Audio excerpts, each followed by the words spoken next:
Bienvenidos, esto es Hoy Nos Toca a la Noche. Vamos a tener información y análisis junto a un equipo de periodistas que nos acompaña siempre para tener el recorrido de la política, de la economía y también del deporte. Hoy vamos a arrancar sobre lo que ha sucedido en el centro porteño en el día de hoy. Yo les diría que cada uno se dedicó a lo suyo, cada uno fue por su carril en el día de hoy. Los manifestantes, por un lado la CGT, que igualmente desde el costado de Héctor Daer lo que dijeron es todavía no estamos evaluando un paro nacional, o por lo menos esto es más importante, según lo que dijo, que un paro nacional. Pero por el otro lado, las organizaciones sociales sí fomentaron la necesidad de una huelga nacional en el país.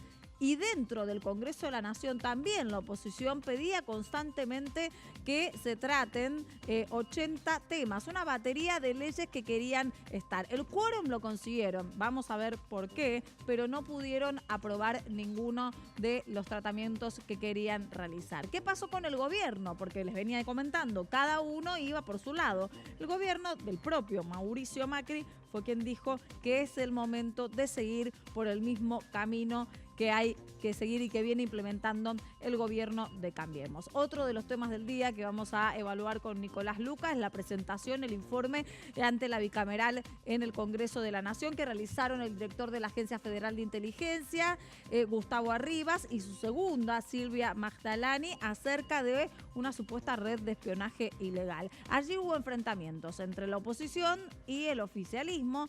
Y también hubo un informe express prácticamente que ha pasado desapercibido en algunos medios. Pero Nicolás va a tener hoy todo el análisis aquí en Hoy Nos Toca a la Noche. Nos vamos a dedicar también al deporte. Un deporte que tiene un poco de política y también un poco de economía en el día de hoy. Porque el gobierno se metió con el dinero y la economía de los clubes y la AFA salió a protestar. Todo el análisis lo vamos a tener hoy de la mano de Santiago Ladino. Como verán, mucho para evaluar y cada uno para poder sacar sus propias conclusiones. Empezamos.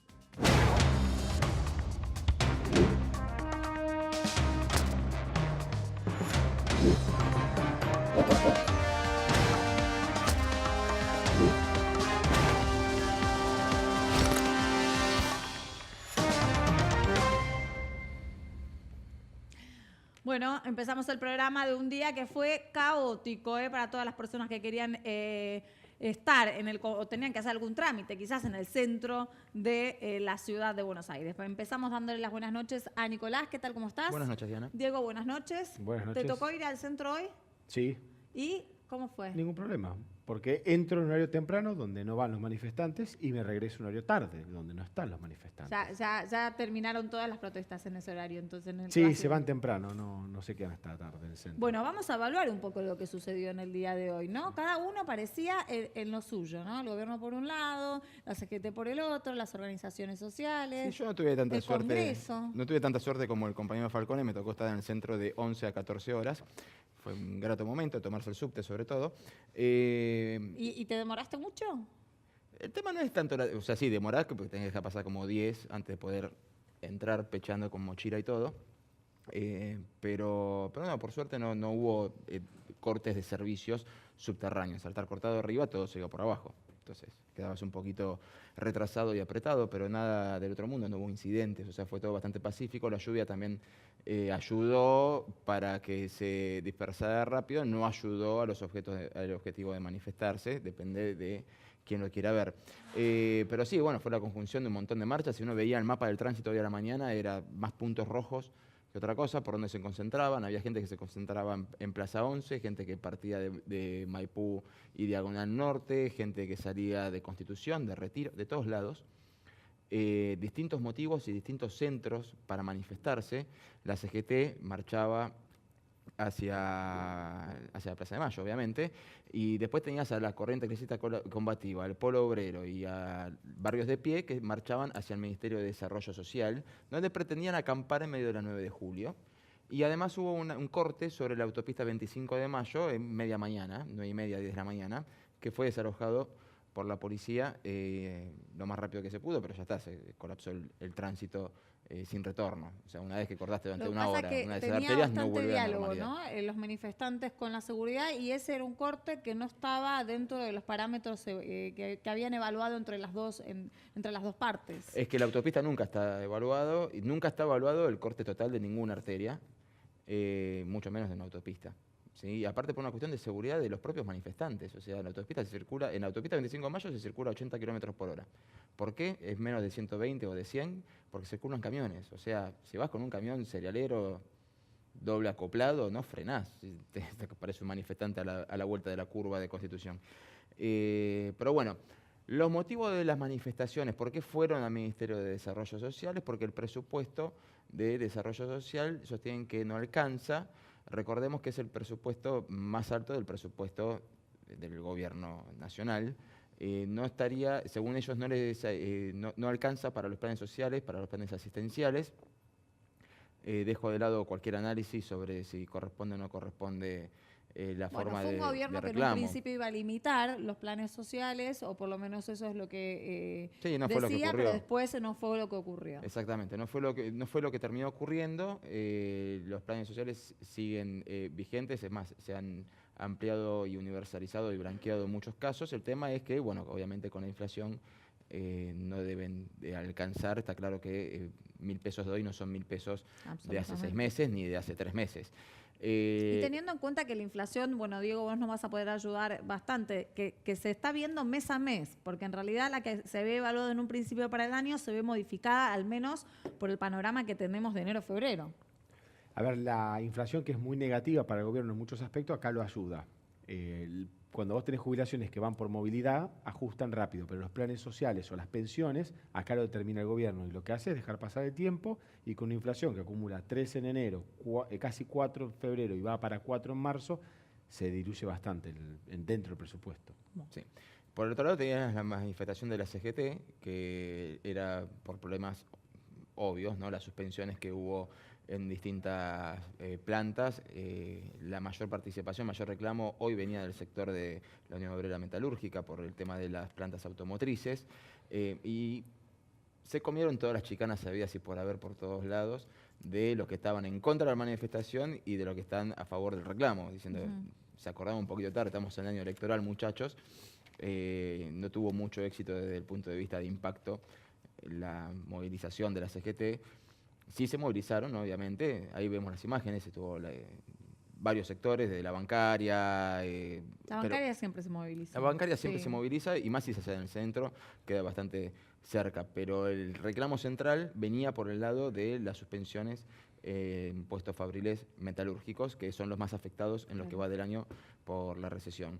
Ahora, mientras todo esto ocurría, en el Congreso también tenía su camino. Por todos lados, dentro del recinto del Congreso, dentro del edificio del Congreso y en el anexo, también estaban sus pequeños problemas. Se trenzaron, hubo griteríos, hubo reclamos en distintos aspectos, ¿no? Primero, la oposición logró el quórum para poder sesionar, pero no el quórum para aprobar absolutamente nada. Después, es por algo sencillo, ¿no? O sea, vos podés, para sesionar necesitas determinada cantidad de legisladores, un porcentaje. Pero para modificar o para poder tirar para atrás presidente, decretos de necesidad de urgencia, necesitas que pase por comisión. Claro. Si no pasó por comisión, por más votos afirmativos que tengas, no hay nada que puedas hacer. ¿Querés votar? Votamos, listo, pero no pasó por comisión, no se puede tirar para atrás. Ayer en este mismo espacio, precisamente Fernando Iglesias decía de que bueno, era como el cúmulo de un montón de leyes que no se habían aprobado antes y que se querían aprobar en un solo día. Sí, bueno, hubo algunos planteos puntualmente respecto de esa inactividad del Congreso. Sorprendió mucho la vehemencia con la que Graciela Camaño se manifestó frente al presidente de la Cámara, y lo compartimos. Usted no puede, señor presidente, seguir mostrándonos a nosotros cobrando ingentes sumas de dineros mientras no hacemos un carajo. Porque el pueblo está con problemas, por si no se dieron cuenta. yo estoy casi convencido de que el gobierno no conoce, desconoce por voluntad propia la situación extremadamente grave que le están haciendo pasar a los hogares, a las empresas, a los comercios, a la industria nacional con este esquema tarifario. La primer chicana que se comió Graciela Camaño es, bueno, no hay ningún problema, devuelva la que le molesta haber cobrado los últimos meses por no haber trabajado. Fue algo bastante simpático. No, bueno, ella dice que no es que no trabaja, sino que no sesionan, que no los dejan sesionar. Pero fue la primera chicana que se comió fue esa. Bueno, si tanto te molesta, devuélvela. Pero al mismo tiempo, en Gualeguaychú, unos cuantos kilómetros de acá, no tanto para el tamaño de la Argentina, el presidente daba una conferencia de prensa dentro de la sociedad rural de Gualeguaychú con una puesta en escena que no sé si fuera más recomendable. Había unos tarros lecheros, fardos y todo alrededor del presidente. Teniendo en cuenta que hay escasez de lácteos. Sí, estaba acompañado de Rogelio Frigerio y bueno, se expresó respecto de la situación. O sea, todo lo que fue el debate de hoy en la Cámara de Diputados era para voltear todas las medidas sacadas por Mauricio Macri en el contexto de una crisis económica, y el presidente de la Nación dijo lo siguiente. La energía vale. Entonces, todas estas propuestas populistas, mentirosas, demagógicas, lo que nos llevarían, que lo hemos evitado hace 3 años y medio cuando los argentinos decidimos un cambio, es volver a la situación de ir hacia hacer lo mismo que Venezuela. Y esto es a donde iba la Argentina, a colapsar el sistema. Lo contrario es lo que hicimos nosotros. Vuelve a ratificar una vez más que es necesario el rumbo que está teniendo, ¿no? Vuelve a ratificar que es necesario el rumbo que está teniendo, pero hay que tener en cuenta que lo que la oposición quiso sancionar hoy, número uno, es frenar el sistema de aumentos tarifarios, no tirarlo para atrás. El año pasado que se iban a hacerlo, obligaron al presidente a firmar un veto total, sino decir, bueno, hasta acá aumentamos, no aumentamos más. Por el otro lado, quisieron modificar el tema de impuestos a las ganancias a las jubilaciones, algo que ya fue sancionado, que ya fue resuelto por la Corte Suprema y que el Poder Ejecutivo debería reglamentarlo. En base a esos 2 puntos, el presidente contestó el tema de la cuestión energética. Obvió el tema previsional por razones que son obvias. La Corte ya resolvió y ellos ya tienen que cumplir.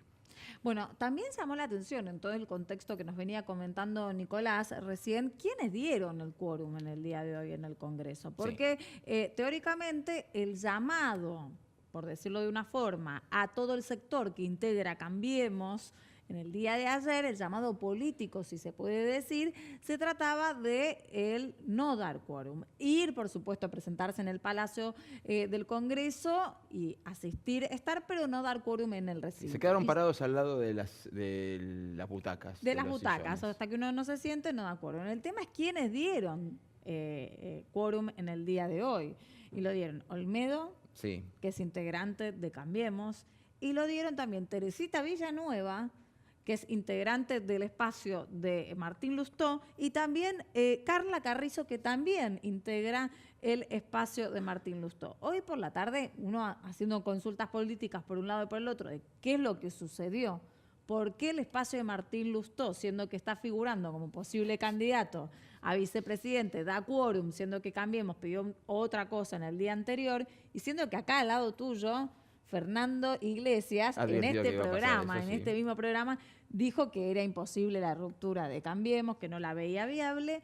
¿Qué fue lo que sucedió? Y desde el sector de Martín Lustó, lo que te dicen constantemente es, bueno, en realidad esto fue una especie de metamensaje posiblemente de Martín Lustó dando quórum, dando una señal a Cambiemos, porque también es un espacio que está en contra del aumento de tarifas. Sí, bueno, la señal que terminó dando es la misma que dio cuando se fue de la Embajada de Washington sin aviso. O sea, no sos una persona confiable para nuestro espacio. Ese es el mensaje que termina dando cada vez que ocurren estas cosas. O quizás es necesario, o quizás demuestra que es necesario. Lo que esperaba el oficialismo era que no se sesione, punto. Y en este momento estaríamos hablando de, bueno, qué poca voluntad democrática hay dentro del gobierno que quiere generar un cambio que se niega a dar un debate. Estaríamos haciendo otro análisis, totalmente distinto. Claro, es la política en realidad, ¿no? Porque también lo que dice es, bueno, mirá la fuerza que puedo llegar a tener.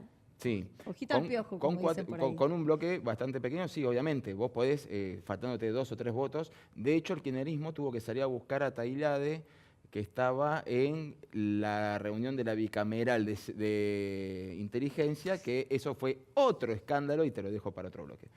Bueno, cada uno sacará sus propias conclusiones, por supuesto, pero un poco empieza ahora el coqueteo y el juego político de todo lo que va a ser de este año, que ya empezó en realidad. Sí, ya estamos en plena carrera, aunque digan que falta para la campaña, que va a ser una campaña corta, es una campaña que lleva 3 años y medio. Vamos a ver.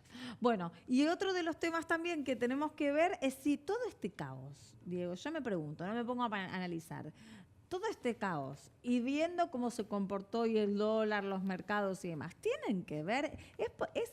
¿Es posible que el mercado esté viendo, no, Argentina salen los manifestantes, en el Congreso no se ponen de acuerdo, la oposición va para un lado y el gobierno va por el otro? En ningún punto ni las organizaciones sociales, ni el gobierno, ni la oposición, ni la CGT, no tienen ningún punto de confluencia. ¿Lo mira el mercado eso? No, ya no. Del año 97 que tenemos piquetes, cuando fue en Cutralcó. La verdad que a esta altura que el mercado diga, oh, los argentinos no se ponen de acuerdo, no lo puedo creer, un país que siempre se llevó bien. Entonces tenés a Inglaterra dividida con el Brexit, España dividida con el tema Cataluña, Estados Unidos dividido con Trump. Nosotros somos uno más de ese Claro. Y asustarnos por lo que pasa en Argentina, el mercado le da absolutamente lo mismo, está pendiente de otros temas mucho más trascendentales y además que hay algo divertido. Los diputados, sobre todo Kicillof, supongamos que, y es probable que si tiene probabilidades, gana Cristina. Cristina va a tener que sentarse a negociar con el Fondo Monetario, al que le debemos 57.000 millones de dólares, el tema tarifario. Y el fondo te va a decir, ustedes digan y debatan todo lo que quiera, pero acá las tarifas tienen que subir. Ya lo dijimos en 2002. No nos hizo caso el señor Labaña, nos pateó el tema hasta que vino Néstor y con 10.000 millones de dólares canceló el acuerdo con el fondo y dijo, a partir de ahora, sí especificamos las tarifas o las dejamos congeladas. Entonces, toda esta discusión sobre el tema tarifas, que es la clave, va a misa, porque el fondo dice que hay que aumentarlas. Y después vamos a otro tema divertido, la jubilación. ¿Qué piensan que va a pasar en el 2020? Va a haber una reforma previsional. ¿Por qué? La pide el fondo, que tiene la chequera. Si no, te dice, usted no quiere la reforma previsional, no problema, pagando en contado. Sea el gobierno que sea, Lustó, Labaña, Massa, Pichetto, Cristina, todos van a ir a Washington. Entonces, la Argentina, para el inversor de afuera es, bueno, ustedes están tutelados por el Fondo Monetario. Y como no tenemos otra soja en $3.000 la tonelada, vamos a tener que hacer lo que el fondo diga, incluyendo la reforma laboral, que hoy la CGT va a protestar, pero va a tener que acompañar porque todos estamos en este barco. Lo que pasa es que hay que ver qué reforma laboral, ¿no? Bueno, eso también es otra discusión, ¿no? Eso es una reforma laboral en la que realmente se necesita en la Argentina, porque si un empresario tiene que gastar tanta plata con cargas sociales y con tributos de todo tipo, es imposible que quiera invertir. Pero a la vez, si se le da todo el mando y la fuerza a los dueños de empresas, el trabajador va a perder un montón de posibilidades dentro de lo que es adquirir mejores salarios, mejores condiciones y demás. ¿Es muy difícil el equilibrio ese? Sí, y va a ser arduo la negociación. Vamos a estar todo el año que se nos cae el acuerdo con el fondo, que no tenemos la plata, que titulares rojos, sangre, nos vamos a morir. ¿Por qué no lo hizo hasta en el primer gobierno, Mauricio Macri, que era algo que tenía...? Porque para sacar...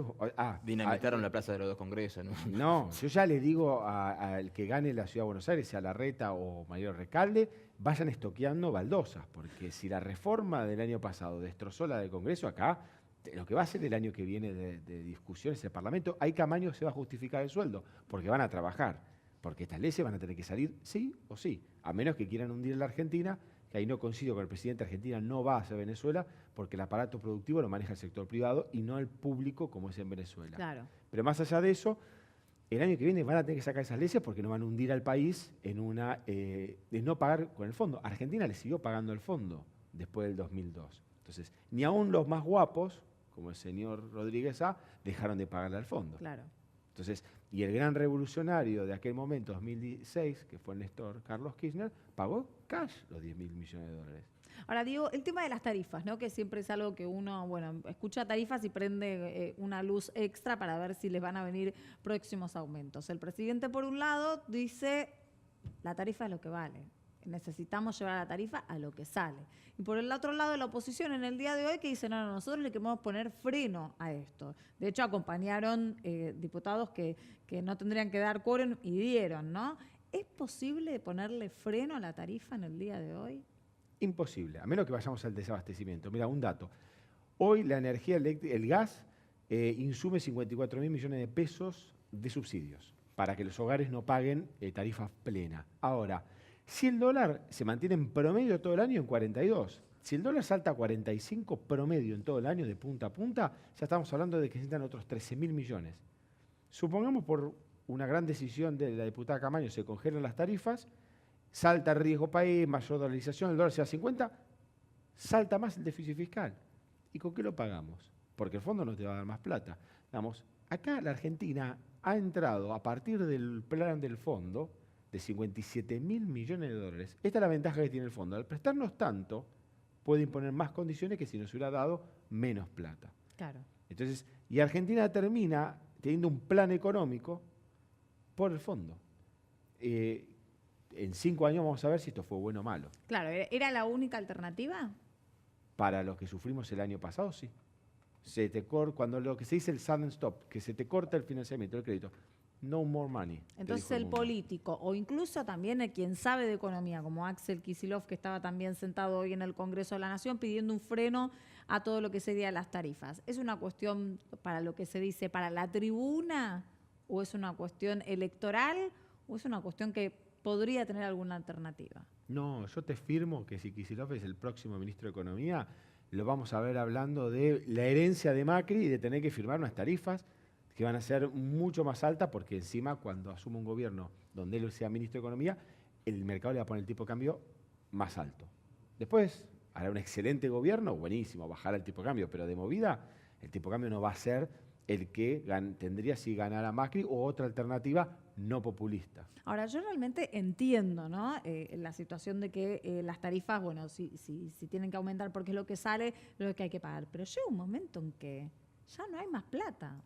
O sea, la gente se encuentra en una situación donde ya no tiene cinturón para ajustar. Entonces, ¿qué consejo nos puede dar Falcón a los que no llegamos a fin de mes? No, a ver, porque si pago 700 pero pesos, si vos vas a depender 1.500. del Estado para llegar a fin de mes, estás muerto. O sea, si nosotros dependemos que los políticos no resuelvan los problemas, a los políticos lo que tienen que hacer es la menor cantidad de trabas. Pero si realmente uno tiene que esperar que de la reunión hoy de los diputados su vida mejore, estamos en el horno. Pero si me suben las tarifas y no me suben el sueldo, llega un momento que yo no tengo más para ajustar. Bueno, sí, los salarios se están recomponiendo, digamos. La paritaria docente te marca que por ahí se está yendo Pero la paritaria docente en la provincia de Buenos Aires. Bueno, pero no es una paritaria menor. Estamos hablando. No, Y el principal empleo público en la provincia de Buenos Aires es el empleo docente. Cuando se dice, hay que echar 1 millón de empleos públicos, ojo que dentro de ese millón están los docentes. Entonces no es tan sencillo. Por eso te marca por dónde va a ir. La gente de la bancaria que salió a protestar, la aumentaron a la par de la inflación. Sí. La bancaria igual, la bancaria y comercio, creo, ¿no? Siempre son los sectores que mejor arreglan. No, comercio no tanto. Comercio estuvo recuperándose, pero como la inflación sorprendió negativamente y viene un marzo bravo y un abril que va a ser complicado y recién se estima que en mayo baje la inflación, esa mejora en el salario real para que el cinturón no apriete tanto, lamentablemente no se está dando. Y por eso el 46% de aumento en la OH. Bueno, pero nos acaba acá, Nicolás, de dar un poco de respiro con un título que lo dejaste como pasar ahí. Vos decís que en mayo posiblemente la inflación baje. Posiblemente. Pero la Argentina tiene 70 años de inflación. No, pero bueno, ¿de qué indicio nos podemos agarrar? Y que aflojás con el nivel de aumento por tarifas. Y que, después lo vamos a hablar en el resumen financieros, teniendo en cuenta la cosecha que viene, un dólar más tranquilo, te llevaría a, por lo menos, bajar la expectativa. Un respiro. Bueno, vamos a seguir pendientes entonces porque la economía y la política están siendo fundamentales para todo, para la macroeconomía y también para la economía real, que es la que llevamos en el bolsillo mes a mes todos los trabajadores. Vamos a un corte, enseguida regresamos en Hoy Nos Toca la Noche.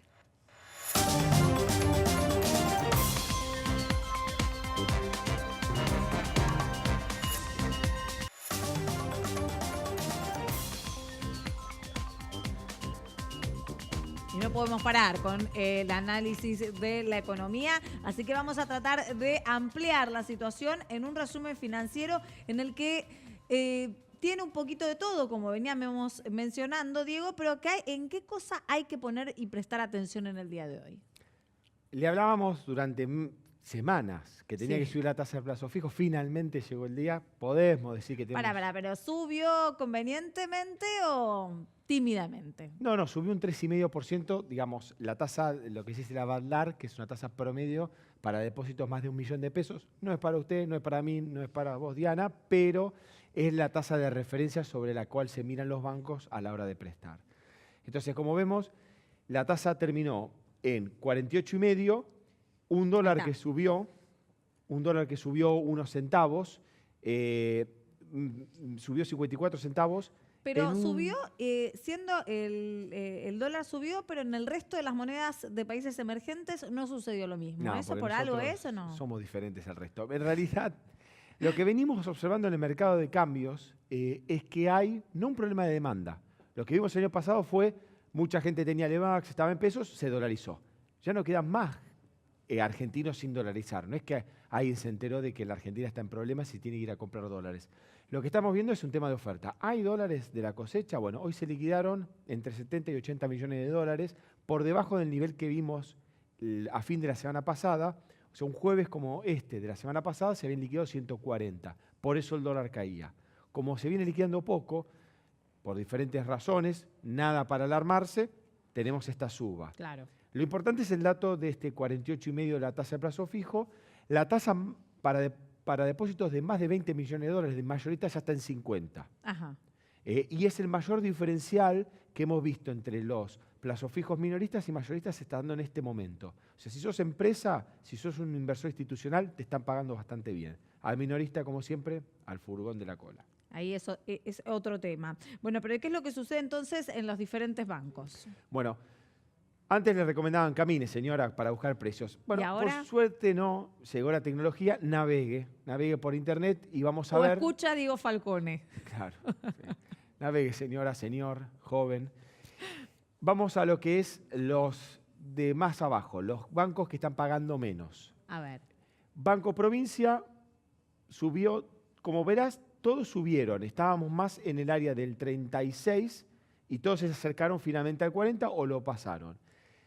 Todos estos bancos, fíjate que el Banco Nación es el más atractivo, que ha sido un gran pagador durante los meses anteriores y recién ahora se puso nuevamente a liderar el pelotón con el 48%, algo que lo habían alcanzado tanto el Banco Ciudad como el Banco Provincia con el 39%. Los dos bancos grandes, Francés y Santander, están subiendo las tasas, pero todavía lejos de ese 48,5 de referencia. Son bancos muy líquidos y te dicen, tampoco me están demandando los depositantes para que yo le aumente la tasa. Porque eso es lo que te dicen los bancos. ¿A partir de qué porcentaje le podemos decir a la gente que realmente le conviene evaluarlo al menos?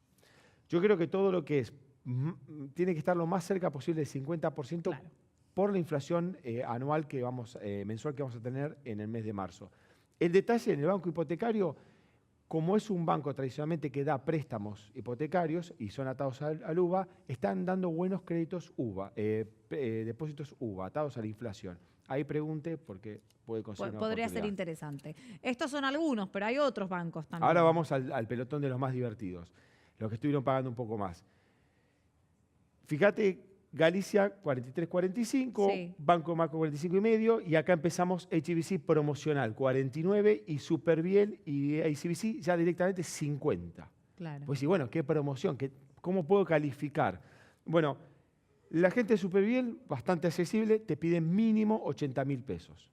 Bueno, hay que tener 80.000 pesos para poner en un plazo fijo. Pero Superbiel es francés, es más cercano, es una familia argentina. En cambio, si vas a ICBC o HSBC, será por la pronunciación en inglés, te piden ICBC 250.000, te pedían por lo menos, puede ser que mañana lo hayan cambiado, y 300.000 te está pidiendo el Banco Macro. No sabemos el HSBC cuánto es el mínimo, pero también son promocionales porque te piden un depósito grande. Ajá. ¿Por qué le pagan tanto al de 250.000 pesos? Porque en general está asociado a un paquete de cuentas donde tenés tarjetas de créditos, otros servicios por donde el banco puede recuperar el hecho de pagarte más tasa de interés. Entonces, buscan ese segmento en especial. Diego, yo veo acá, ¿no? Banco Galicia, y después dice entre 30 y 180 días. En la mayoría de los bancos estamos viendo que es solo a 30 días, ¿no? Lo que se viene promocionando como mejorcito. ¿Por qué hace este diferencial? ¿Por No, algo te en paga especial? más. El macro no lo pusimos, pero el macro te paga 47 si el plazo es Claro, más largo. mayor. Lo que pasa es que cuando usted excede los 90 días, es preferible, por las dudas que la inflación lo agarre con el pie cambiado y el Banco Central haga alguna movida, te conviene ir a los que es depósitos UVA, que es atado a inflación. Ahí vas a ver la pizarra y te pone UVA más un porcentaje, más 3, más 4, más 5%. Bueno, y antes del corte yo les venía comentando esto de la economía, la política, los dos polos que vienen siendo eje, ¿no? Durante todos los días en este año electoral. Acompáñenme porque precisamente vamos a hablar con Nicolás sobre lo que sucedió en el anexo del Congreso, que también estuvo revoltoso. Express, pero revoltoso. Sí, fue, bueno, cortito pero con consecuencias, por llamarlo de algún modo. Disculpe, cualquier analogía no fue intencionada, pero es lo que pasó en el sexto piso del anexo del Congreso, ¿no? De la Cámara de Diputados. Se reunió la bicameral de inteligencia. Obviamente la bicameral de inteligencia se reúne de forma secreta. O sea, no pueden entrar las cámaras, no pueden entrar los medios. ¿Recordás cuando lo convocaron al juez federal Alejo Ramos Padilla al Congreso, a la bicameral de libertad de expresión? Fue televisado. Cuando Sí. fue convocado a la bicameral de inteligencia, no fue televisado. ¿Sí? Y ahí hubo un pequeño desliz. Tironeo. Hubo un tironeo que uno de los que participó de la bicameral de inteligencia dijo: lo que usted está diciendo acá no es lo que dijo en la bicameral de libertad de expresión. Y ahí presentaron el primer pedido. O sea, que no se puede televisar no quiere decir que sea absolutamente secreto, son legisladores. Pero bueno, fueron Es arriba diferente y cuando más lo grande. hacen a puertas cerradas. Cuando Fue lo a hacen a puertas puertas cerradas, claro, pero en general ahí trasciende menos cosas. Lo que no trasciende casi nunca es el presupuesto, ¿no? Obviamente. O sea, la rendición de presupuesto, eso sí se hace absolutamente a puertas cerradas. Silvia Magdalani, que hoy es la segunda de Gustavo Rivas, o sea, el orden dentro de la Agencia Federal de Investigaciones es Gustavo Rivas como titular, Silvia Magdalani es la número 5, como lo dicen, o sea, la segunda en el orden de autoridad Sí. dentro de la agencia. Pero también es histórica, cuando era legisladora, es la histórica de la bicameral Sí. de inteligencia. O sea, es una mujer que siempre tuvo muy buenos vínculos con la agencia de inteligencia desde la época de la antigua CIDE, durante el gobierno de Carlos Saúl Menem. Ahora, esta vez fueron a responder por el escándalo del juez federal de Dolores con el falso abogado Marcelo D'Alessio, por todas las implicancias que eso ha tenido en la causa de los cuadernos. Fueron, y lo único que trascendió es que fue absolutamente cortito. No hay ninguna agencia paraestatal, partiendo de la base de que paraestatal quiere decir que tiene un componente del Con Estado vínculos, claro. y se hace de forma oculta. Dijeron, no tiene nada que ver con nosotros, y incluso no se sabe bien qué fue lo que pasó adentro, pero es como que algo sonó a chicana, como diciendo, sería insólito que, siendo la agencia de inteligencia, tengamos que hacer algo más oculto que lo que ya es oculto. Y eso generó un poquito pareciera ser, según algunos que comentaron, que vendría por ese lado. La oposición fue también un poco agresiva según los testimonios de adentro. No se sabe, no pueden decir qué fue lo que dijeron, pero aparentemente la declaración de los titulares de la agencia de investigaciones no cayeron bien, la oposición fue un poquito agresivo en su planteo y el oficialismo directamente cruzó la oposición y terminaron todos a los gritos y Magdalena y arriba se fueron. Y fue muy, muy rápido todo. Todo rápido, desconocieron Ahora, a D'Alessio como agente inorgánico, desconocieron que exista una estructura paraestatal de inteligencia y hasta ahora ahí entiendo llegaron. que el caso se está dando con Marcelo D'Alessio como eje fundamental y en esta investigación que está realizando el juez Ramos Padilla, pero no hay en andanza otros nombres de este supuesto espionaje ilegal que viene investigando. Bueno, en el expediente de Ramos Padilla hay un montón de cuestiones que son secretas, que están ocultas, pero desde el momento que le secuestraron, todo lo que secuestraron a D'Alessio y empiezan a aparecer todos los nombres con iniciales, que encima no era muy creativo, o sea, ponía las iniciales concretas de nombres y apellidos, o sea, si hablaba con vos, ponía DD automáticamente y Claro. bueno, si conoces solamente a una persona que se llama Diana de Glauy, seguramente es ella.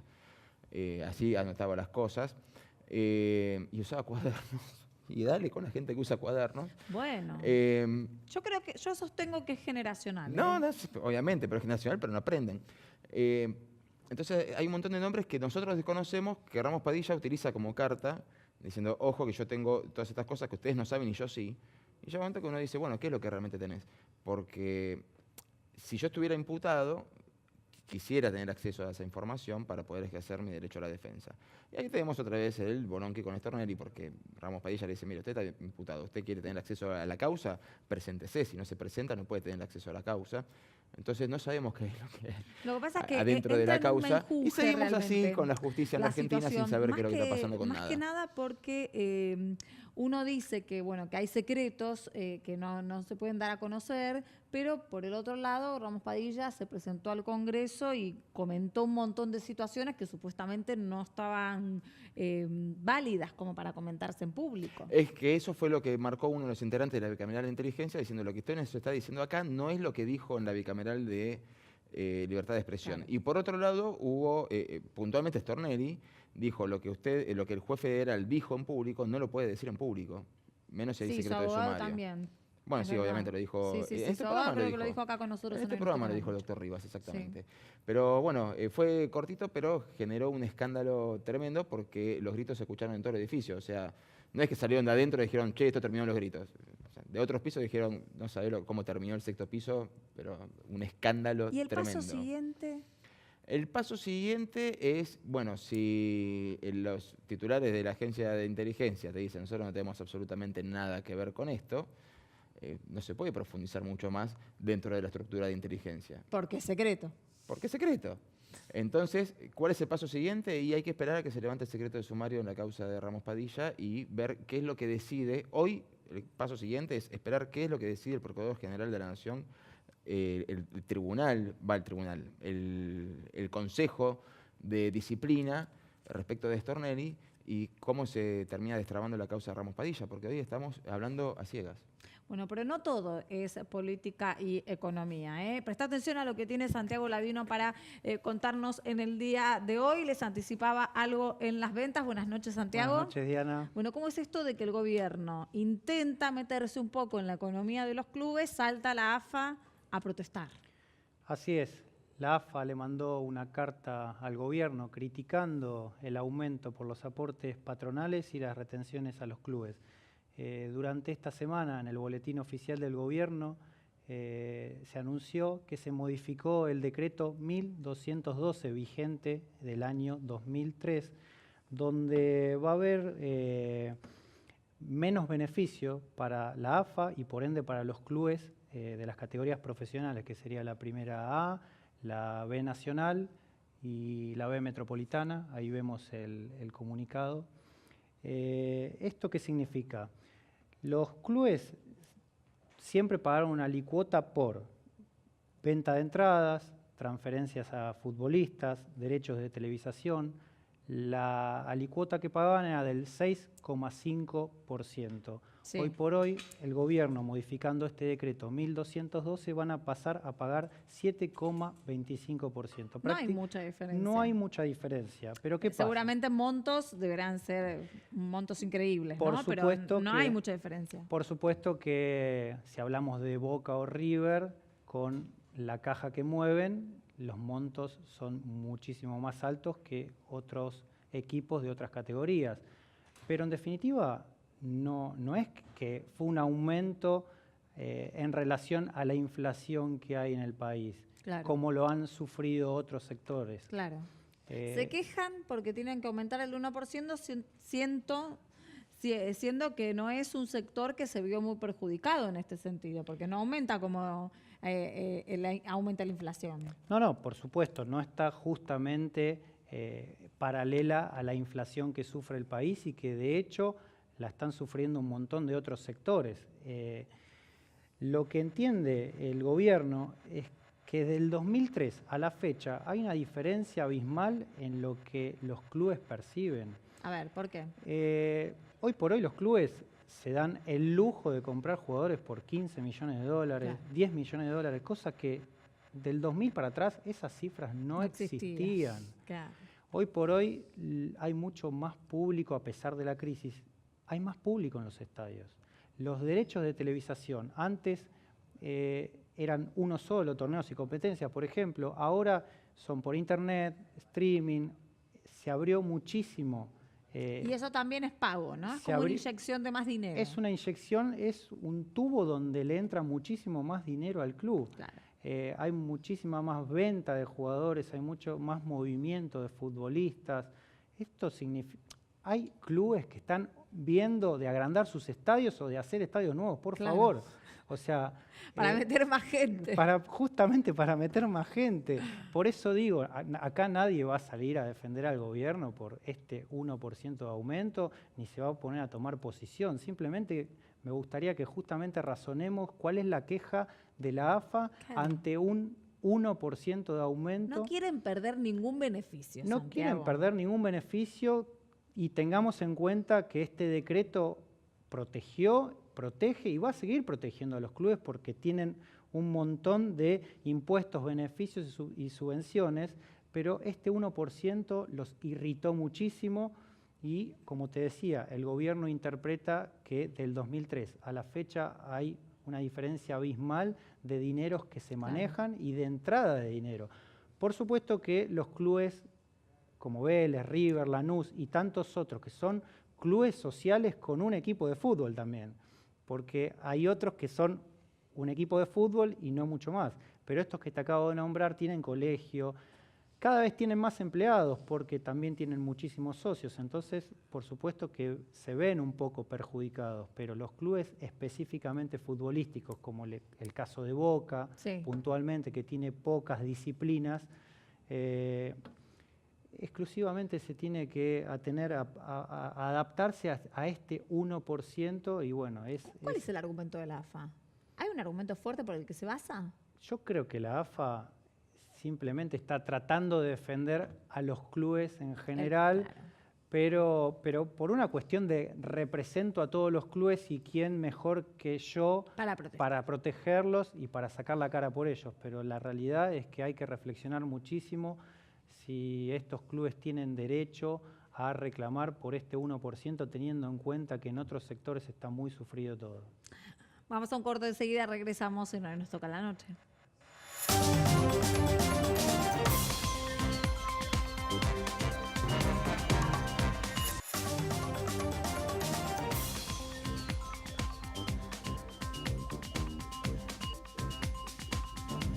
Información que no podemos dejar pasar en el día de hoy, por ejemplo, los datos de la construcción y de la industria, Diego.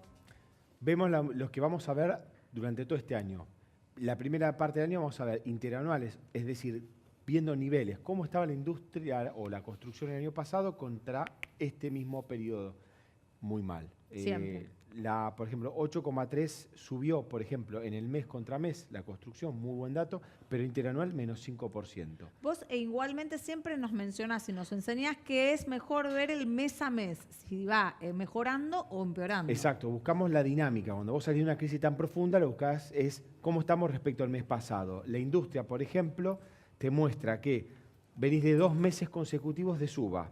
En febrero contra enero subimos otra vez, esta vez un 2,4%, pero interanual estamos un 8,5% abajo.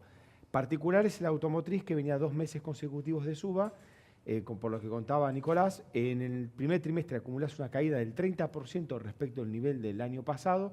Hay más de 200.000 autos en stock. Lo que pasó con la industria, porque tuvo buenos números, las empresas cancelaron stock, decidieron vender lo que ya habían producido y no produjeron cosas nuevas por el tema de la restricción crediticia que están teniendo por las tasas altas. Y eso explica por qué tuviste un rebote en los primeros meses de este año. El dato es que a partir de mayo, junio, cuando vengan los interanuales positivos, nuevamente, ahí no nos vamos a subir a la hora de, mirá, contra el año pasado estamos mejor. Obvio, si el año pasado para septiembre estábamos en el fondo del mar. Vamos a seguir mirando la dinámica. Recién cuando acumules muchos meses positivos, vamos a volver a los interanuales. Bueno, y otro de los temas que no podemos dejar pasar es la situación de Florencia Kirchner, que sigue en Cuba. Por una de las causas tendría que volver, por otra de las causas se puede quedar. Yo estoy mareada con esta situación, Nicolás. Sí, parece un chiste porque mientras los antikirchneristas tuitean no vuelven más, hay una que realmente parece que tuviera esa intención. porque la situación es la siguiente. Venció su plazo para volver a la Argentina, que era 45 días. Pidieron una prórroga. Ella está con causas abiertas en 2 tribunales orales en este momento.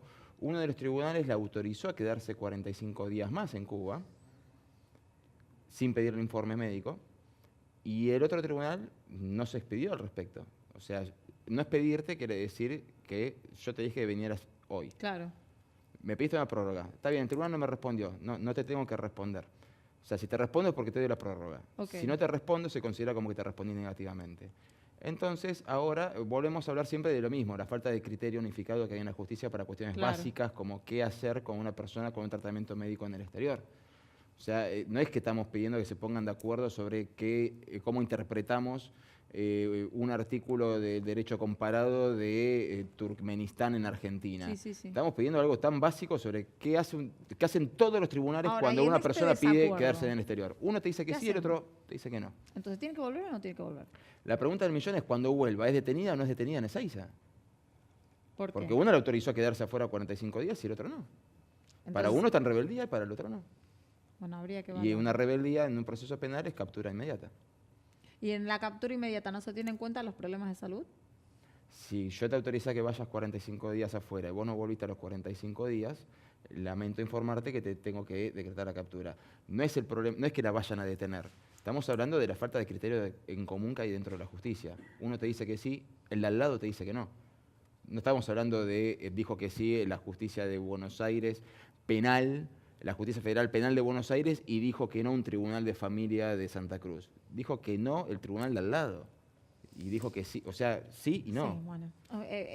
Es la misma tengo justicia. razón en estar mareada. Es la misma justicia. Bueno, vamos a ver también cuál es la información que no podemos dejar pasar en el día de hoy. Y en eso te tengo una consulta. Santiago, yo pregunto, en tu experiencia, ¿no? Como jugador de fútbol, ¿te silbaron alguna vez? Muchísimas. Muchísimas. Te diría la mayoría de mis partidos en primera.